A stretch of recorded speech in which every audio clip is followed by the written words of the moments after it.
श्री गणेशाय नमः। श्री रामचंद्राय नमः। श्री गुरुचरण कमलेभ्यो नमः। उमापति महादेवाय नमः। शान्ताकारं शिखरिशयनं नीलकण्ठं सुरेशं विश्वाधारम् अस्फटिकसदृशं शुभ्रवर्णं शुभांगं गौरीकान्तं त्रितयनयनं योगभिर्ध्यानगम्यं वन्दे शम्भुं भवभयहरं सर्वलोकैकनाथं। जय श्री शाम्ब सदाशिवाय नमः। भक्तजन, बाबा गोस्वामी तुलसीदास के श्री रामचरितमानस के अर्थ सहित कथा के अमृत रस का श्रवण पान हम सब कर रहे हैं। जैसा पूर्व में हम आपसे चर्चा कर चुके हैं, इस संपूर्ण श्री रामचरितमानस बाबा गोस्वामी तुलसीदास कृत का लगभग 500 वीडियो की सीरीज, जिसमें बाल कांड के मंगलाचरण से प्रारंभ किया गया है। अभी तक 34 दोहों तक अर्थ सहित कथा का श्रवण अमृत पान हम लोग कर लिए हैं और आगे आपके उत्तर कांड के अंतिम दोहे के अंतिम शब्द मानवाह तक हम लोग चलेंगे और यह लगभग 500 वीडियो 500 दिवसों की कथा का पूरा सीरीज हम आपके साथ लेकर चलेंगे। तो अभी तक श्री रामचरितमानस में हम लोग श्री रामचरितमानस के रूप और महात्म्य का श्रवण लाभ बाबा गोस्वामी दास जी के द्वारा जो एक अलौकिक विचित्र रूप में प्रस्तुत किया गया है, उस अलौकिक छांदोग्य रूप में हम लोग कर रहे हैं। और आज के पूर्व दिवस की कथा में हम लोग जिस अंतिम पंक्ति या दोहे पर पहुँचे थे, वहीं से कथा को हम लेकर आगे बढ़ेंगे, आगे चलेंगे। तो उस आज के पूर्व जो अंतिम दोहा जिस पर हम लोग कथा को विश्राम दिए थे कि मज्जहि सज्जन वृंद बहु पावन सरजू नीर जपहि राम धरि ध्यान उर सुंदर श्याम शरीर। अर्थात सज्जनों के झुंड यानी सज्जनों के बहुत से समूह उस दिन यानी कब की बात कर रहे हैं, जिस दिन जन्म महोत्सव रचहि सुजाना अकरहि राम कल कीरति गाना। तो बुद्धिमान लोग जो थे जन्म का महोत्सव मनाते हैं और श्री राम जी की सुंदर कीर्ति का गान करते हैं। और बाबा गोस्वामी दास लिखे हैं कि नवमी भौम बार मधुमासा। मधुमास मीन्स चैत्र मास। तो चैत्र मास की नवमी तिथि मंगलवार अवधपुरी यह चरित प्रकाशा। अब यहाँ पर बाबा गोस्वामी दास जी लिख रहे हैं कि सज्जनों के बहुत से समूह यानी झुंड के झुंड पवित्र सरजू जल में स्नान करते हैं।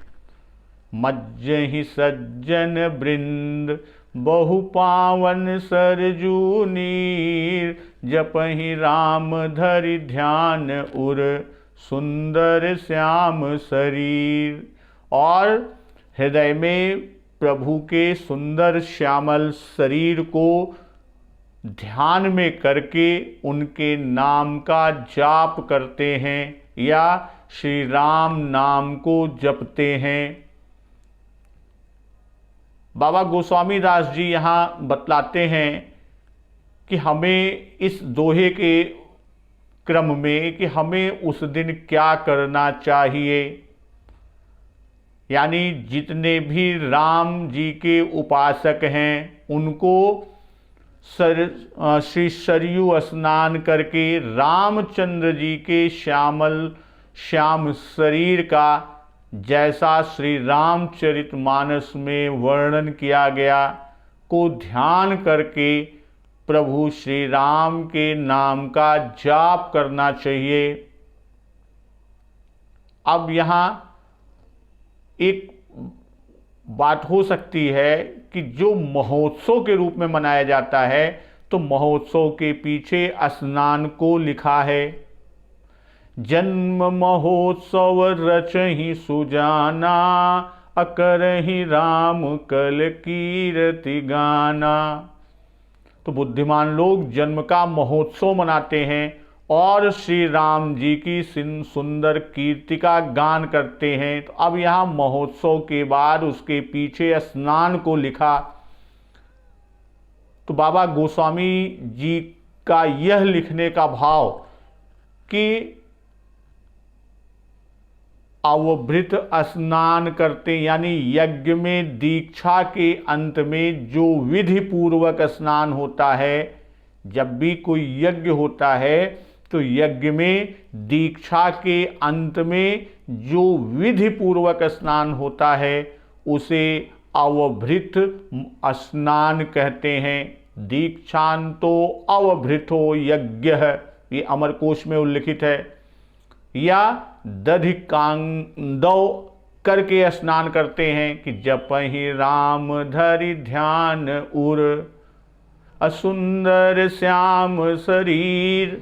तो अब यहाँ सुंदर श्याम शरीर का ध्यान करना लिखकर बाबा गोस्वामी दास जी यह बताने की कोशिश करते हैं कि योगियों की तरह ज्योति नहीं देखते। जैसे योगी लोग सिर्फ एक दिव्य ज्योति को देखते हैं, तो यहाँ ध्यान धरकर नाम इसलिए जपते हैं, इसलिए जपा जाता है कि मूर्ति के संयोग से, जो मूर्ति है सगुण रूप, मूर्ति के संयोग से नाम अत्यंत शीघ्र ही सिद्ध होता है। नहीं तो जब हम राम नाम का जाप करते हैं तो जाप करते समय विभिन्न प्रपंच में मन लग जाता है और वह प्रपंच का संबंध होगा, इसीलिए मंत्र जल्द सिद्ध नहीं होता। अभी हम आप मंत्र का जाप करने बैठे तो हमारा मन जो है वो मंत्र के बजाय विभिन्न प्रपंचों की ओर आबद्ध हो जाता है, जुड़ जाता है। और यदि कोई मूर्ति हम सम्मुख, यानी अपने नेत्र, अपने नयन या चक्षु में हम एक मूर्ति को रूप ले लेते हैं और फिर उस मूर्ति को ध्यान करके मंत्र जाप करते हैं, तो हमारा मंत्र का जपना शीघ्र ही सिद्ध हो जाता है और इस प्रकार से श्री राम जी की प्राप्ति होती है। या यूं कहें कि श्री राम जी हृदय में आ जाते हैं और नाम महाराज यानी प्रभु श्री राम जी का नाम यानी नाम महाराज रूप को हृदय में प्रकट कर देते हैं। जैसा बाबा गोस्वामी दास जी ने लिखा है कि सुमरिय नाम रूप बिनु देखे, आवत हृदय स्नेह बिसेखे। अब यहाँ पर बाबा गोस्वामी तुलसीदास जी ने कि जपहि राम कहकर,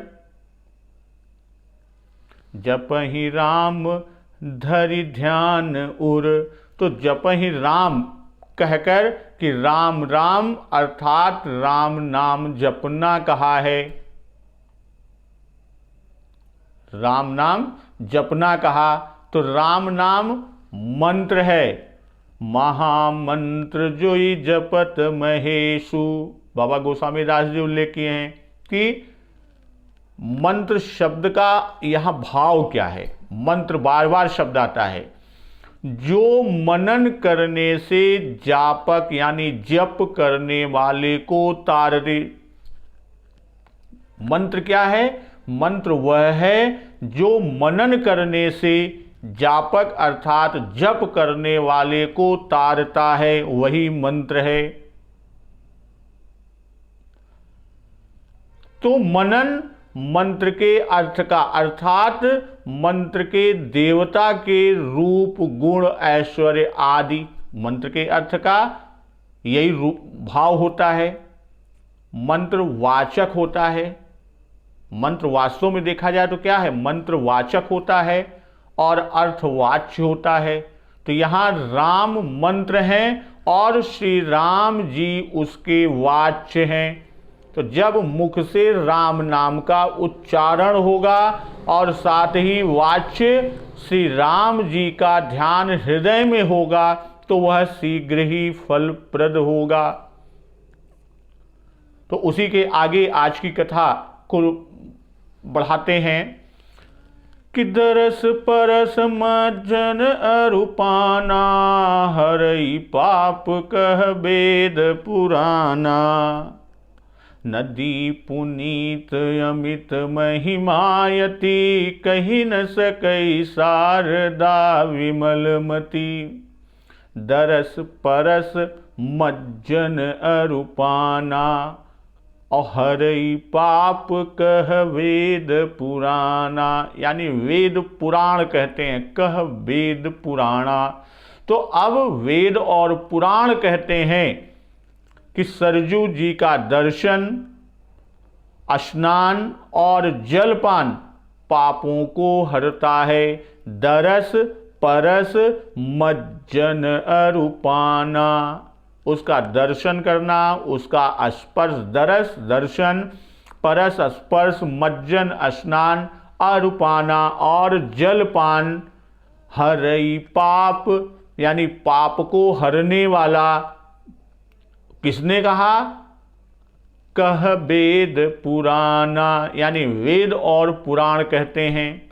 तो यहां दरस परस मज्जन और पान ये क्रमानुसार हैं। यानी पहले देखिए, सबसे पहले दूर से ही हम दर्शन कर लेते हैं, निकट पहुंचने पर हम जल का स्पर्श कर लेते हैं। स्पर्श करने के बाद हम उस जल को यानी जो भी भक्तजन हैं वो भक्तजन उसे शीश पर चढ़ाते हैं और शीश पर चढ़ाने के बाद तब जल में प्रवेश करके फिर स्नान करते हैं और तत्पश्चात जल का पान करते हैं यानी जल पीते हैं। तो यह रीति है, यह एक विधि है और यह सब क्रम स्नान के अंतर हैं। क्यों? क्योंकि बिना दर्शन स्पर्श के स्नान हो ही नहीं सकता।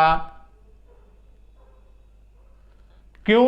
क्योंकि स्नान का आरंभ यानी स्नानारंभ में ही आचमन द्वारा पान भी हो जाता है, आचमन करते हैं, इसलिए प्रधान मज्जन ठहरा। उत्तरकांड में प्रभु के श्रीमुख से भी बाबा गोस्वामी दास जी ने कहा कि जा मज्जन ते बिनहि प्रयासा, और यहां से सरजू महात्म को कहना प्रारंभ किया। 4 चीजें, दरस परस मज्जन और पान, कर्मों में से किसी भी एक कर्म के होने पर, किसी भी एक कर्म के होने पर पाप का क्षय हो जाता है।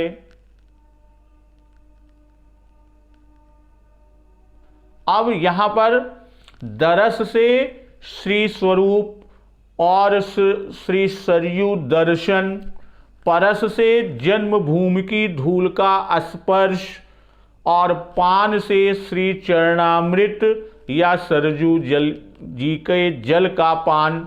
तो ऐसा जो बात आती है, अब यहाँ पर सरजू जी के ही दर्शन आदि का प्रसंग। अब आगे कहते हैं कि नदी पुनीत अमित महिमायति, कही न सकई शारदा विमलमती। पुनीत माने पवित्र, अमित जिसकी कोई सीमा ही ना हो, महिमा उसके महात्म्य या प्रभाव की बात। तो यहाँ नदी पुनीत अमित महिमा अति, यह नदी अमित पवित्र है, यानी इसकी पवित्रता की कोई सीमा नहीं है, कि जिसे कही न सके शारदा विमलमती। निर्मल बुद्धि वाली सरस्वती जी भी जिसे नहीं कह सकती, यानी उनकी महिमा कही न सके शारदा। अब यहां पर कही न सके शारदा के पीछे का जो बाबा गोस्वामी दास जी का भाव है कि शारदा जी सबकी जिह्वा पर बैठकर जो कुछ कहना होता है वो कहला देती हैं, परंतु जिस बात को वह स्वयं ही नहीं कह सकती, उसे दूसरा क्यों कर कह सकेगा, क्यों कह पाएगा। तो सरस्वती महिमा नहीं कह सकती। इसमें अब ब्रह्मा जी का वचन सरस्वती जी से है, सरैया महिमानम को वेत्ति लोके च पंडित है, कि इसकी महिमा और स्थूल सूक्ष्म भेद से अयोध्या के दो स्वरूप में नदी पुनीत अमित महिमायति। अयोध्या कांड में इसके बहुत सारे उदाहरण मिलते हैं। जब श्री रामचंद्र जी के थोड़ी देर के संग से सर सरिता की महिमा इतनी हुई कि देवता और देव नदियां भी उनको सराहती थीं, कि जे सर सरित राम अवगाहई, तिन्हई देव सर सरित सराहई। असुर सर सर सई दिन कर कन्या, में कल सुता गोदावरी धन्या। सब सर सिंधु नदी नद नाना, मंदाकिनी कर करही बखाना। अब महिमा कही कवन विधितासु, सुख सागर जह कीन निवासु। यानी श्री सरयू जी में तो आपका यानी श्री रामचंद्र जी का नित्य स्नान होता था। फिर उसकी पुनीतता और महिमा की मिति कैसे हो सकती है। काशी में 1000 मनवंतर तक, प्रयाग में 12 माघों पर और मथुरा में 1 कल्पवास करने का जो फल होता है, उससे अधिक फल श्री सरयू जी के दर्शन मात्र से होता है। तो यहां इसी भाव को ध्यान में रखकर और प्रमाण से अमित महिमा अति का विशेषण बाबा गोस्वामी तुलसीदास जी ने दिया कि राम धाम दापुरी सुहावनी, लोक समस्त विदित अति पावनी। राम धामदा यानी राम धाम की देने वाली, और राम धाम यानी परधाम अर्थात साकेत। तो राम धाम दापुरी सुहावनी, लोक समस्त विदित अति पावनी।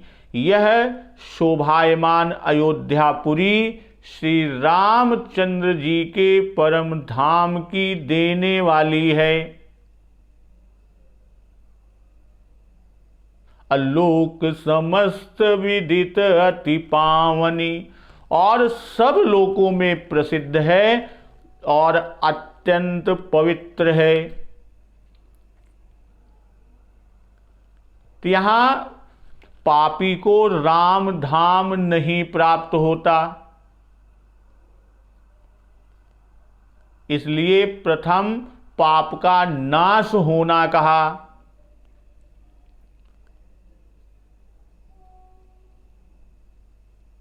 यहां पर बाबा गोस्वामी दास जी जैसे हरई पाप कह वेद पुराना, तो जैसे दरस परस मज्जन अरूपाना, इन चार चीजों से यानी दर्शन से, स्पर्श से, स्नान से और सरजू जी के जलपान से पहले वेद और पुराण का उल्लेख कर कि कह वेद पुराना कि क्या करती है, हर ही पाप यानी पाप का हरण करने वाली। तब उसके बाद राम धाम की प्राप्ति कही, यानी पापी को राम धाम नहीं मिलेगा, इसलिए सरजू दर्शन, सरजू जी के जल का स्पर्श, सरजू स्नान और सरजू जी का जलपान, तब उसके पाप हर लेंगी, यानी उसे पाप मुक्त कर देंगी, फिर वो राम धाम की प्राप्ति की बात कही। अब राम धामदा पुरी सुहावनी, बाबा गोस्वामी दास जी ने लिखा कि राम धाम तो अयोध्या जी ही है। भाई प्रभु श्री राम जी का धाम तो अयोध्या जी ही है, तो वह राम धाम कौन है जिसको अयोध्या जी देती हैं, यानी सरजू दर्शन, सरजू जी के जल का स्पर्श, सरजू जी का स्नान और उसका जलपान के बाद सारे पाप हर लेती हैं। तब वह सरजू और वहां से अयोध्यापुरी में प्रवेश, अयोध्या जी के द्वारा परम धाम राम धाम दापुरी सुहावनी। कौन सी वो सुहावनी राम धाम की बात कर रहे हैं? अयोध्या जी के दो स्वरूप हैं, एक नित्य है और दूसरी लीला है। टीकाकार विद्वज्जन और पूज्य संतजन के द्वारा जो कहा गया कि लीला एक नित्य रूप में, एक लीला रूप में, यानी अयोध्या जी के दो स्वरूप हैं। लीला स्वरूप में प्रकृति मंडल में रहती हैं, जो लीला स्वरूप है उससे प्रकृति मंडल में रहती हैं, परंतु उनको प्रकृति का विकार नहीं लगता, वरन वे औरों के प्रकृति विकार को हरकर अपने नित्य स्वरूप को देती हैं। एक भूतल पर और दूसरे ब्रह्मांड पर, तो दोनों एक ही हैं, अखंड हैं, एक रस हैं। तत्व स्वरूप नाम और नित्यता में अभेद है। तो भेद किसमें है? भेद केवल माधुर्य और ऐश्वर्य लीला का है। तो ब्रह्मांड में 7 लोकावरण और 7 तत्वावरण हैं। तो वे प्रकृति पार श्री अयोध्या का वर्णन इस तरह से करते हैं। भूरलोक, भुवरलोक, स्वरलोक, महरलोक, जनलोक, तपलोक और सत्यलोक। ये 7 लोकों की बात किया। भूरलोक, भुवरलोक, स्वरलोक, महरलोक, जनलोक, तपलोक और सत्यलोक, ये 7 लोक हैं। और क्रमशः एक से दूसरा दुगुना है, यानी भूलोक से भुवरलोक 2 गुना, भुवरलोक का 2 गुना स्वरलोक, स्वरलोक का 2 गुना महरलोक, उसके 2 गुना जनलोक, और इस तरह सबसे बड़ा सत्यलोक, और एक के ऊपर दूसरा, दूसरे के ऊपर तीसरा। तो ये जो 7 लोक हैं, तो सत्यलोक के ऊपर क्रम से कौमार लोक, उमा लोक और शिवलोक हैं।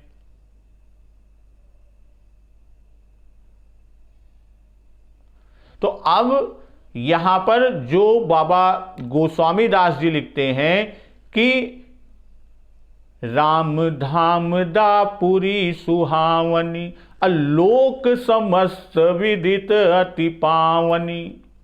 तो जो आपका लोक की बात करते हैं, सबसे पहले भूरलोक जिसे हम आप मृत्युलोक कहते हैं, उससे 25 लक्ष योजन ऊपर भूअरलोक, फिर स्वरलोक, महरलोक, जनलोक, तपलोक, और फिर उसके बाद आपका सत्यलोक, ब्रह्मलोक, कौमारलोक, उमालोक, शिवलोक।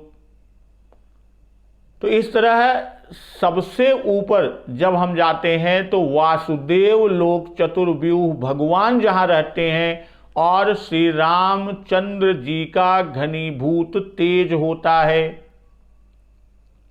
तो इस तरह जो बाबा गोस्वामी दास की समस्त लोक समस्त विदित अति पावनी, तो यहां बाबा गोस्वामी दास जी यहां अयोध्या जी, चाहे वो त्रिपाद विभूति या लीला विभूति, दोनों में बात है, अयोध्या नित्य है। तो यहां पर आगे लिखते हैं, चारिखानि जग जीव अपारा, अवध तजे तनु नहीं संसारा। तो जगत में या जगत के अगणित जीवों की 4 खाने या उनकी 4 उत्पत्ति स्थान हैं। जगत में अंडज, स्वेदज, उद्भिज, जरायुज, ये 4 प्रकार के अनंत जीव हैं। और श्री अयोध्या जी में शरीर छूटने से अवध तजे तनु नहीं संसारा, फिर संसार नहीं रहता। अर्थात इनमें से जिन जीवों का 4 प्रकार के जीव के उत्पत्ति स्थान या 4 प्रकार के जगत में जो अनंत जीव हैं, अंडज, स्वेदज, उद्भिज और जरायुज, इन चारों में कि जीव का शरीर श्री अयोध्या जी में छूटता है तो उनका जन्म फिर संसार में नहीं होता। अर्थात वह जन्म मरण या आवागमन के चक्र से मुक्त हो जाते हैं और भव सागर उनके लिए अगम्य नहीं रह जाता। अब यहां बाबा गोस्वामी दास जी लिख रहे हैं, अवध तजे नहीं तनु नहीं संसारा। ऊपर की जितनी चौपाइयों में वहां पर अवधपुरी की बात कही तो अति पावनी कही, तो उस अति पावनी शब्द को यहां और दृढ़ता दे रहे हैं, उसे प्रमाणित कर रहे हैं कि किसी भी प्रकार का जीव हो, वह यदि यहां मरता है, यहां प्राण त्याग करता है तो वह भव सागर पार हो जाता है, अर्थात राम धाम को प्राप्त होता है। बाबा गोस्वामी दास जी आगे लिखते हैं कि सब विधि पूरी मनोहर जानी, सकल सिद्धि प्रद मंगल खानी। विमल कथा कर कीन अरंभा, सुनत न साहि काम मद ब्रह्मा। अब यहां पर सब विधि पूरी मनोहर जानी, अविमल कथा कर कीन रंभा, सुनत न साहि काम मद मदंभा। बाबा गोस्वामी तुलसीदास जी यहां पर कह रहे हैं कि इस अयोध्यापुरी को सब प्रकार से मनोहर और सब सकल सिद्धि प्रद मंगल खानी, यानी सब सिद्धियों की देने वाली और कल्याण की खान समझकर अब विमल कथा कर कीन आरंभा, मैंने इस निर्मल कथा का आरंभ किया।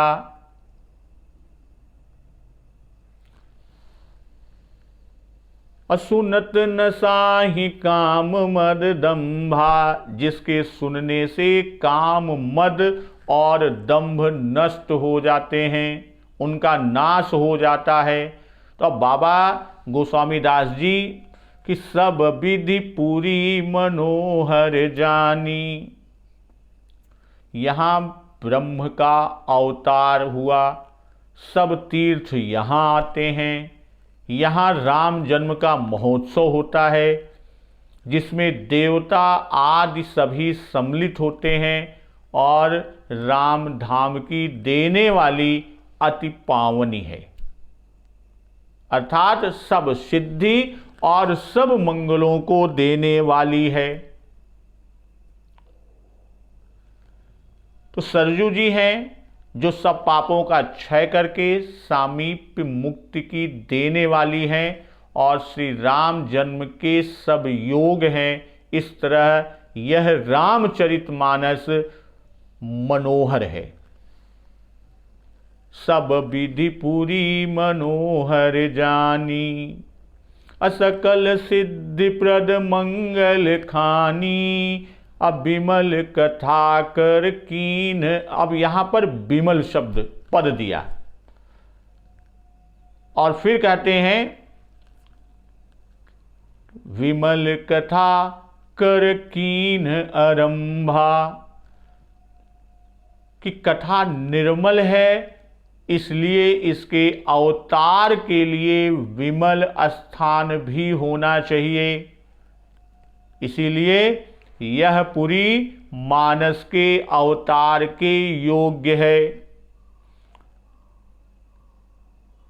असुनहि सुनत न साहि काम मद दंभा, काम मद और दंभ ये तीनों कथा के विरोधी हैं। यदि काम भाव मद हो या दंभ हो तो ये तीनों कथा में अवरोध डालते हैं, इसलिए इन तीनों को कथा का विरोधी कहा। इनमें से भी काम मुख्य है। क्रोधी सम कामी हरि कथा, ऊसर बीज बये फल जथा, इसलिए काम को पहले कहा। श्री रामचंद्र जी ने अवतार लेकर रावण को मारा। मानस का अवतार काम मद दंभ के नाश के लिए हुआ। दंभ रावण, मद कुंभकर्ण और काम मेघनाद के वध की कथा करती है। रामचरितमानस का अवतार कहा और इसका नामकरण कैसे कि रामचरितमानस यही नामा, सुनत श्रवण पाई विश्रामा, मन करी विषय अनल बन जरई, होई सुखी जो यही सर परई। तो रामचरितमानस यही नामा, इसका नाम रामचरितमानस है। असुनत श्रवण पाई विश्रामा, इसको कानों से सुनते ही विश्राम या शांति मिलती है।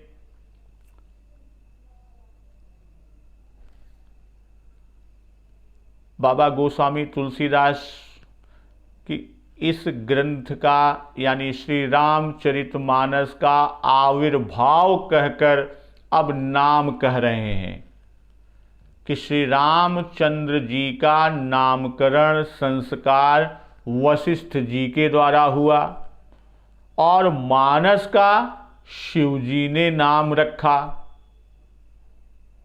यहाँ श्री रामचंद्र जी का नामकरण संस्कार श्री वशिष्ठ जी के द्वारा हुआ और मानस का शिव जी के नाम रखा। अधरऊ नाम ही हेरि हरसि हर। ये चौपाई 12 में बात हुई है। असुनत श्रवण पाई विश्रामा, मन करी विषय अनल बन जरई, होई सुखी जो एहि सर परई। तो सुनत श्रवण पाई विश्रामा, अर्थात सुनते ही कानों को सुख मिलता है, या कानों से सुनते ही मन को शांति या विश्राम मिलता है, अर्थात मन कहीं नहीं भटकता। श्री रामचरितमानस में ही श्री गोस्वामी जी ने अपना गरुण जी और पार्वती जी का इससे विश्राम पाना कहा है। पायो परम विश्राम राम समान प्रभु नाही कहूँ, उत्तरकांड के 130वें दोहे में उल्लिखित किया। असुनऊ पुनीत राम गुण ग्रामा, तुम्हारी कृपा लहऊ विश्रामा। उत्तरकांड के 53वें दोहे में लिखते हैं कि हरिचरित्र मानस तुम गावा, सुनि मैं नाथ अमित सुख पावा। इसी तरह और लोग भी सुनेंगे और उनको विश्राम सुख या शांति प्राप्त होगी। अब वहां बाबा गोस्वामी दास जी ने 32वें दोहे भाषा प्रबंध की जो भूमिका की थी वो 32वें दोहे पर ही समाप्त हो गई थी, जहां कि कीन प्रश्न जेहि भांति भवानी, और यहां कि सुनत न साहि काम मद दंभा। यहां तक कथा प्रबंध का अर्थ था। अब रामचरितमानस नाम से इस कथा का आरंभ है। कहां से? रामचरित मानस एहि नामा, सुनत श्रवण पाई विश्राम। अब यहां से श्री रामचरित मानस नाम से इस कथा का आरंभ है कि अथ श्री रामचरित मानसम लिख्यते। उसी प्रकार रामचरित मानस एहि नामा, यह कहा कि रामचरित सर कहे सि बखानी। अब वहां पर भी चर्चा उत्तरकांड में आएगी। तो बाबा जी लिखते हैं कि मन करि विषय अनल बन जरई, होई सुखी जो यही सर परई। अर्थात इसका नाम रामचरितमानस जो है कि वह सरोवर में आ पड़े, होई सुखी जो एहि सर परई। और दूसरी तरफ कि मन करी विषय अनल बन जरई, यानी मन रूपी हाथी विषय रूपी दावानल, जो मन रूपी हाथी विषय रूपी दावानल में जल रहा है। और यदि इस रामचरितमानस रूपी सरोवर में, इस रामचरित रूपी मानस में के तालाब में आ पड़े, आ जाए, तो वह क्या होगा? वह सुखी हो जाएगा, शांत हो जाएगा। कहने का भाव कि विषय रूपी अग्नि के जंगल में या विषय रूपी वनाग्नि में, तो यदि चरित्र में मन लगे तो मन का ताप दूर हो जावे। कहने का यहां जो भाव है कि मन करी विषय अनल बन जरई, अहोई सुखी जो एहि सर परई। तो यदि चरित्र में मन लगे तो मन का ताप दूर हो जावे, और यदि इस मानस सर में आकर पड़ ही जाए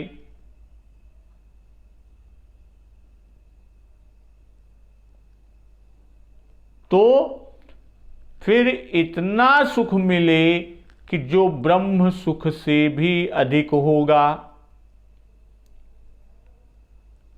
फिर तो सर से बाहर निकलने की इच्छा ही नहीं करेगा कि ब्रह्मलोक सब कथा कहाही, सुन विरंचि अतिशय सुख मानही। पुनि पुनि तात करहु गुण गानही, सनकादिक नारदहि सराहई। श्री राम।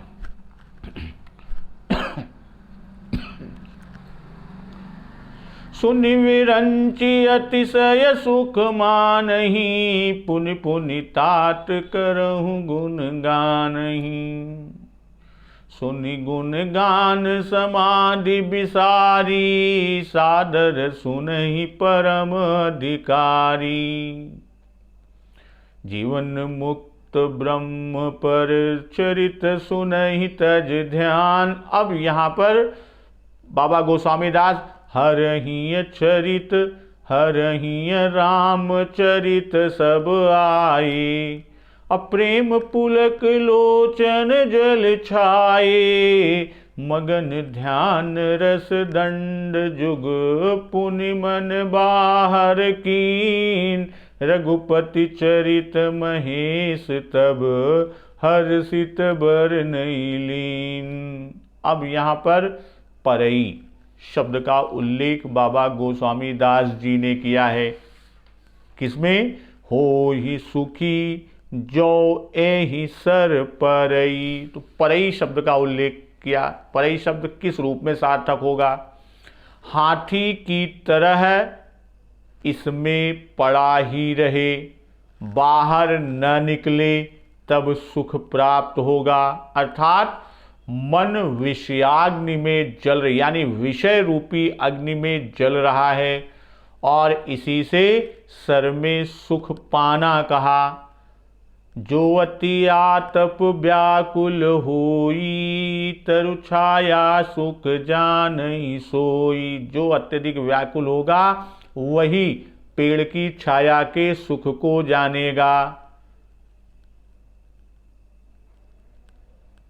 तो अब यहां पर बाबा गोस्वामी दास जी ने एक शब्द और उल्लेख किया, एही, अर्थात इसी सर में, कहकर अन्य उपायों को सामान्य दिखाया है कि अन्य उपायों से काम नहीं चलने वाला है। अर्थात तीनों तापों से संयुक्त जो अनेक चिंताएं हैं वही दावा नल है और संसार को वन, विषय को अग्नि और अग्नि लगाने वाले कामादि किरात हैं। जैसे अग्नि लगा देने से उसमें रहने वाले हाथी जल जाते हैं। क्यों? क्योंकि भारी शरीर होने के कारण वह बाहर निकल ही नहीं सकते। तो उसी तरह मन अनेक वासना रूप होने के कारण स्थूल काय रूप इंद्रियों से प्रेरित विषय से मर रहा है कि मन करी विषय अनल बन जरई। बाबा गोस्वामी दास जी आगे लिखते हैं कि रामचरित मानस मुनि भावन, बिरचउ शंभु सुहावन पावन। त्रिविधि दोष दुख दारिद दावन, कलि कुचाल कुल कलुष न सावन। तो रामचरित मानस मुनि भावन। अब यहां भावन शब्द, मुनि भावन, भावन मतलब भाने वाला या रुचिकर। अब बिरचउ शंभु सुहावन पावन। विरचु का मतलब अच्छी तरह से रचा हुआ या अच्छी प्रकार से निर्मित किया, निर्माण किया। तो इसका भाव अर्थ जो है कि रामचरित मुनि भावन, मानस मुनि भावन। तो इस प्रकार मुनियों के मन को भाने वाले मुनि भावन,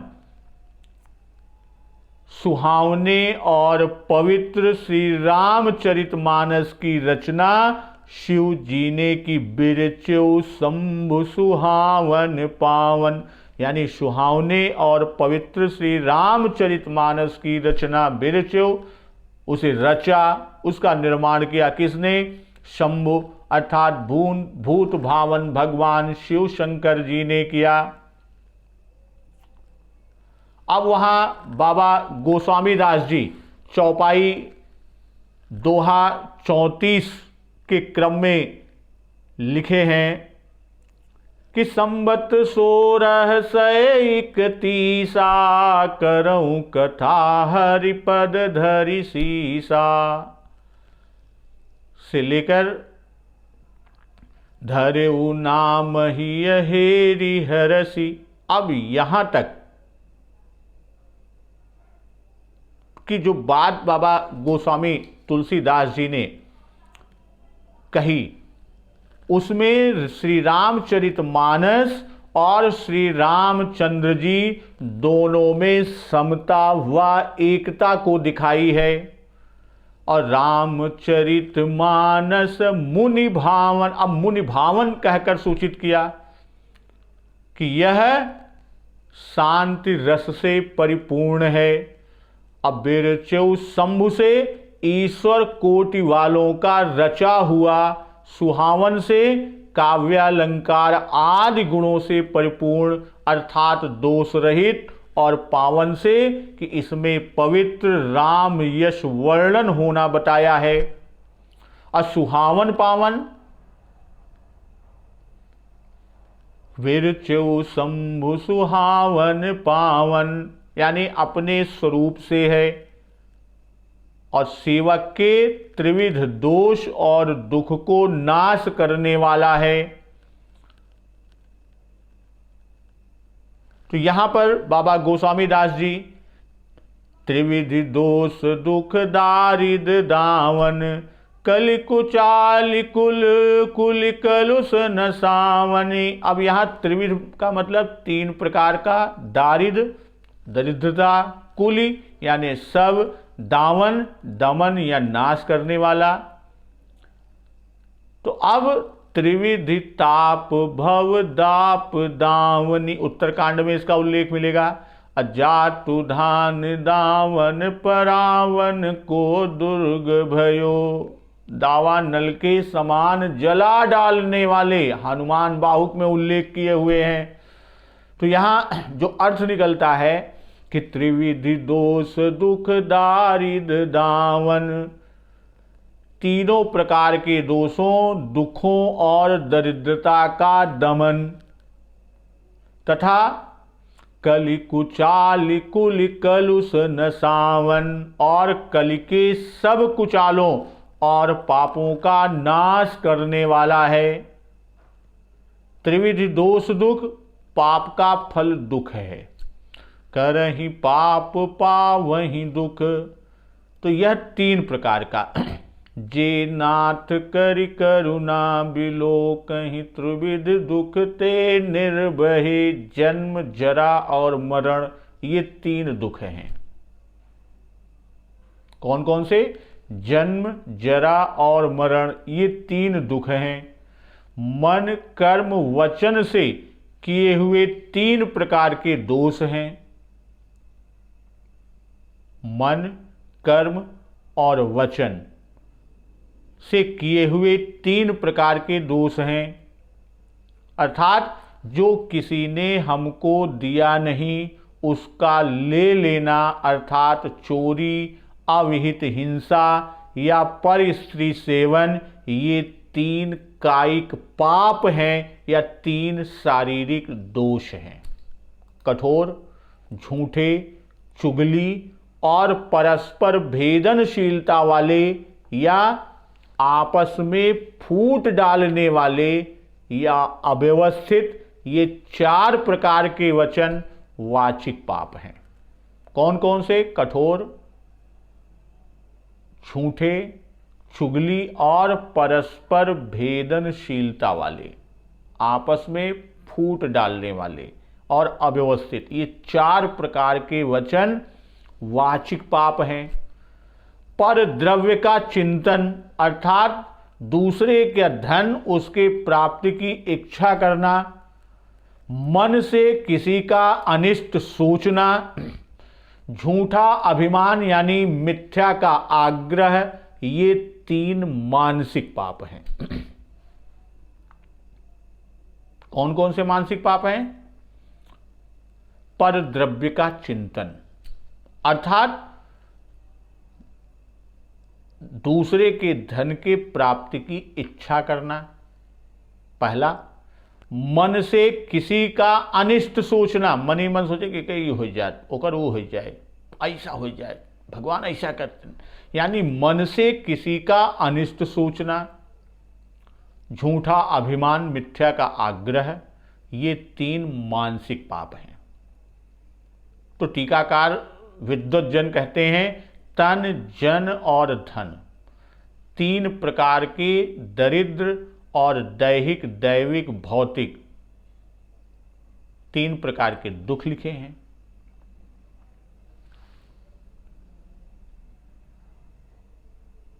आध्यात्मिक, आधिदैविक और आधिभौतिक दुख की बात किया है, या कर्मणा, मनसा, वाचा, ये 3 प्रकार के दुख मानते हैं।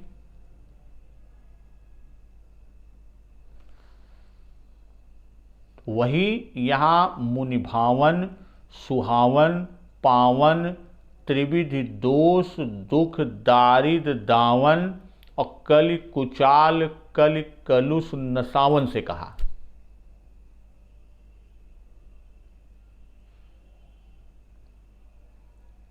बाबा जी आगे लिखते हैं, अर्थात कहने का जो भाव है कि भक्ति को प्राप्त कर देने, कल्याण करने, विज्ञान और भक्ति को देने वाला होने से यह मुनि भावन है और अत्यंत विमल।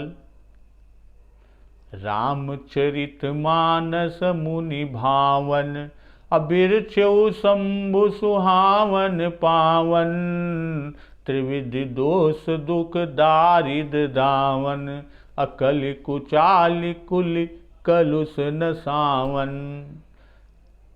तो अत्यंत विमल, प्रेम से पूर्ण और पुण्य तथा शुभ होने से यह सुहावन कहा। माया, मोह, मलापह और पाप हर इत्यादि होने से त्रिविध कहा। आगे बाबा जी लिखते हैं, रचि महेश निज मानस राखा, पाई सुसमय शिवा मन भा शिवासन भाखा। ताते रामचरित बर, ताते रामचरित मानस बर, धरऊ नाम ही हेरि हर शिहर। कहूँ कथा सोई सुखद सुहाई, सादर सुनऊ सुजन मन लाई। रचि महेश निज मानस राखा, श्री महादेव जी ने इसे रचकर अपने हृदय में रखा और पाऊ सुसमय, तो अच्छा समय, अच्छा मौका, अच्छा अवसर देखकर शिवासन भाखा, अर्थात जगत जननी माँ पार्वती जी से कहा, उनसे कहा, भाखा मीन्स कहा। अब यह नाम का हेतु बाबा गोस्वामी दास जी कह रहे हैं, श्री रामचरित मानस के हेतु की बात कही और श्री शिव जी का श्री पार्वती जी से मानस कथन करना, ये पूर्व में ही कह आए हैं कि बहुरी कृपा करी उमहि सुनावा। और 33वें दोहे में जेहि विधि शंकर कहा बखानी, वहां से यहां तक। तो अब तीसरी बार फिर कह रहे हैं, पाई सुसमऊ शिवासन भाखा, इसमें पुनरुक्ति नहीं है, 3 बार लिखना साभिप्राय है। प्रथम जो सुनावा कहा तो वह संवाद के साथ है, जाग बलिक जो कथा सुना सुहाई, भरद्वाज मुनिवर ही सुनाई। कोई है सोई संवाद बखानी, सुनहु सकल सज्जन सुख मानी। सम्मुखीन यह चरित सुहावा, बहुरी कृपा करी उमहि सुनावा। अर्थात उस कथा का संवाद जैसा याज्ञवल्क भरद्वाज जी में हुआ कहूँगा, और जिस कारण से प्रश्नोत्तर हुआ वह कि कीन प्रश्न जेहि भांति भवानी, जेहि विधि शंकर कहा बखानी। असो सब हेतु कहब मैं गाई से बाबा गोस्वामी दास जी दिखाना चाहते हैं, बताना चाह रहे हैं, इससे सूचित किया। और तीसरी बार यहां पर जो कहा कि रचि महेश निज मानस राखा, पाई सुसमऊ शिवासन भाखा। तीसरी बार यहां जो लिखे कि उसमें समय और वर्णन करना सूचित किया है। और इन तीनों को दोहा 47 में एक साथ फिर बाबा गोस्वामी दास जी आगे चर्चा में मिलेगा कि कहूँ सो मत अनुहारी, अब उमा शंभु संवाद, भयऊ समय जेहि हेतु जेहि, सुनि मुनि मिटहि विषाद। इस तरह बाबा गोस्वामी तुलसीदास जी सब संवादों यानी 4 संवादों की रचना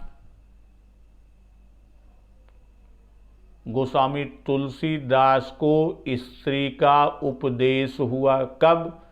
आषाढ़ कृष्ण 10वीं संवत 1589। बस घर से चलकर तीर्थराज में आपने गृह वेश का विसर्जन किया। अब चारों संवादों की रचना की बात हम कर रहे हैं। वहाँ से श्री अवधपुरी आकर चौमासे तक रहे और यहाँ से तीर्थ यात्रा को आरंभ किया।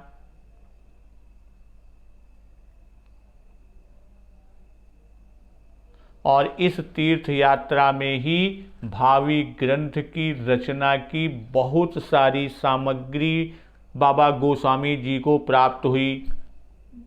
गोस्वामी जी मानसरोवर गए, यहाँ से दिव्य सहाय पाकर सुमेरु पहुँचे। वहाँ नीलाचल पर भुसुंड जी के दर्शन हुए और मानस रचना की तैयारी के लिए बाबा गोस्वामी दास ईश्वरीय प्रेरणा से ये सब अलौकिक संगठन हुए। होने वाला कोई होता है जो कार, गैब से होते हैं समाशकार। श्री राम गीतावली और श्री कृष्ण गीतावली रचने के उपरांत जब हनुमान जी की आज्ञा से आप श्री अवध की ओर चले, कुछ दिन प्रयाग में ठहरे। भगवत कृपा से, उनकी प्रेरणा से आपको भारद्वाज, याज्ञवल्क्य इन दोनों महर्षियों का दर्शन और दोनों का संवाद सुनने का सुअवसर मिला।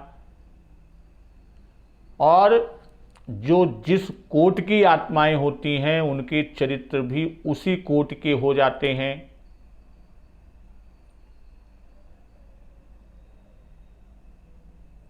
तो भगवान शंकर जी ने, भूत भावन भगवान शंकर ने उसकी रचना करके यानी मानस की रचना कर अपने मन में रखा।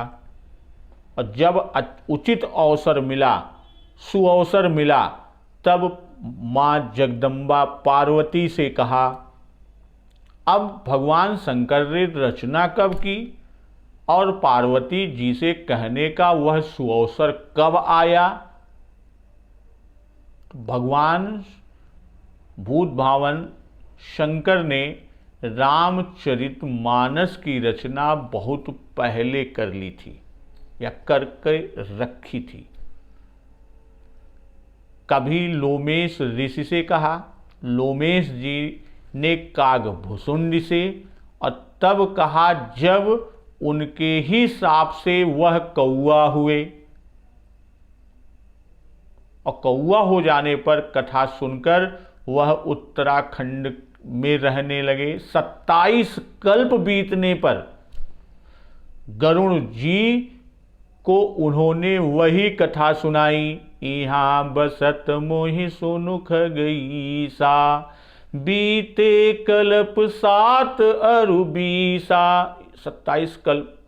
अब इस तरह मानस की रचना के 27 कल्प से अधिक समय बीतने पर गरुण और भुसुंड जी में संवाद हुआ, और पीछे किसी कल्प में स्वयंभू मनु और शतरूपा की तपस्या के कारण श्री रामावतार हुआ।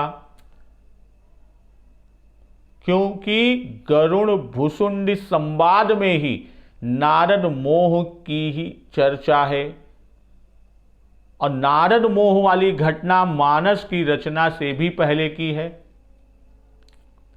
और भुसुंडी इसी कथा की चर्चा मानस की कथा सुनाने में करते हैं। जो भुसुंडी मन मानस हंसा, ये कहकर भुसुंडी के बाद की घटना को सूचित हुआ दिखाया। तो इस तरह बाबा गोस्वामी दास जी प्रथम कागभुसुंड जी को मानस प्राप्त हुआ, और कम से कम 27 कल्प बाद श्री पार्वती जी को वही सुनाया गया। किसी एक या दो का ही मत इसके विरुद्ध है, बाकी जितने भी विद्वत जन हैं उन सब ने वे सिद्ध नहीं कर सके।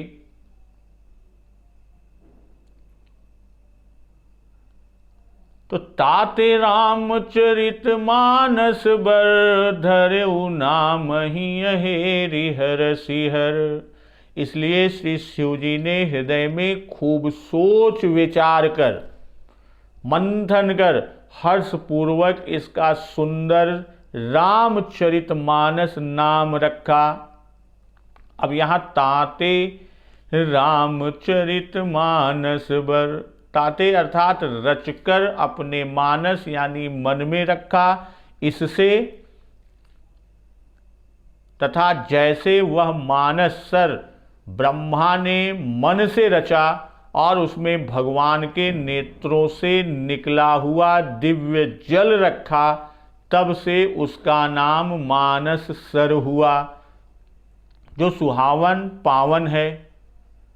तो वैसे ही शिव जी ने दिव्य रामचरितमानस रचकर अपने मन में रखा, जो सुहावन पावन आदि सब है।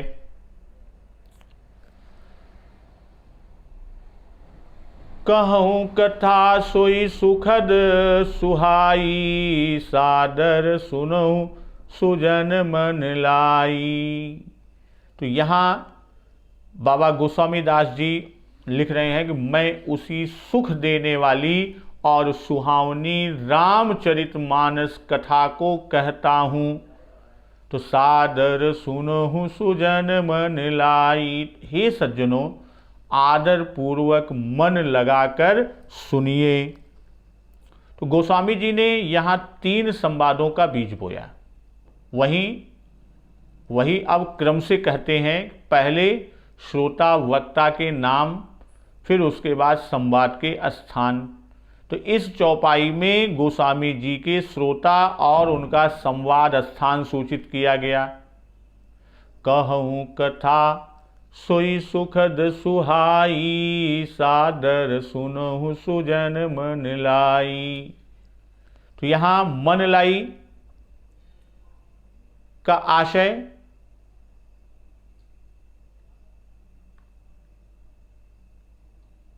जो बाबा गोस्वामी दास जी कह रहे हैं कि सज्जनों, आदर पूर्वक मन लगाकर इसको सुनिए।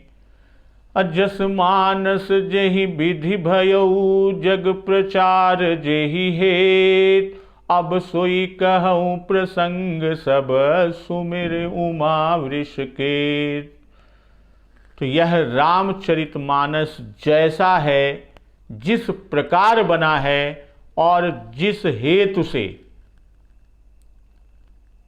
भयो जग प्रचार जेहि हेतु, और जिस हेतु से जगत में इसका प्रचार हुआ, अब सोई कहूँ प्रसंग सब, अब वही सब कथा मैं कहता हूँ। सुमिर उमा वृषकेत, श्री उमा महेश्वर जी का स्मरण करके कहता हूँ। तो आगे बाबा गोस्वामी दास जी जो कथा कहते हैं, उसमें तुलसीदास जी विरचित चारों संवादों के वक्ता, श्रोता और उनके संवाद स्थल, इसकी चर्चा हम लोग अगले दिवस की कथा में करेंगे और कथा को आगे ले चलेंगे। तो आज की कथा यहीं समाप्त होती है। तो एक बार जोर से बोलिए, सियावर रामचंद्र की जय। श्री हनुमान महाराज की जय। उमापति महादेव की जय।